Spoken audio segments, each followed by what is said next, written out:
வணக்கம். நான் உங்க ரக்ஷன் பேசுறேன். நான் எதுக்கு இப்போ வந்திருக்கேன் அப்படின்னு பார்த்தீங்கன்னா, லைஃப்ல வந்து எல்லாருக்குமே வந்து ஒரு முக்கியமான தருணத்துல ஒரு டவுட் வரும்.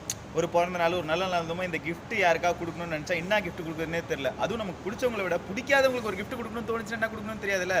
குறிப்பா சொல்லணும்னா இந்த எக்ஸ் லவர், கழட்டி விட்டவங்க, இவங்க யாரையாச்சும் கடுப்பேத்தணும் அப்படின்னு ஒரு கிஃப்ட் குடுக்கணும்னு முடிவு பண்ணா, தங்கதுரையின் தற்கொலை ஜோக்குகள்.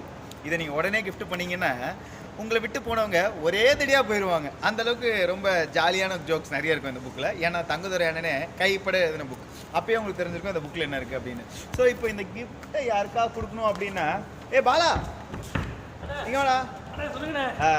அடுத்த வாரம் உன் பிறந்தநாள் வரப்போறது தானே? ஆமா ஆமா ஆமா. அதாவது அண்ணன் உனக்கு ஒரு கிஃப்ட் கொடுக்கணும்டா. ஏன்னா உனக்கு என்ன ரொம்ப பிடிக்கும், எனக்கு ஒன்று ரொம்ப பிடிக்கல. அதனால இந்தாடா உனக்கு ஒரு கிஃப்ட். இந்த புக்கா? என்ன மாப்பிள்ள இரு மாப்பிள்ள, இந்த புக்கை மற்ற புக்கை படிச்சா புக்கா இருக்குயா, இந்த புக்கை படிச்சா கொஞ்சம் கிக்கா இருக்கும். நான் வரேன்.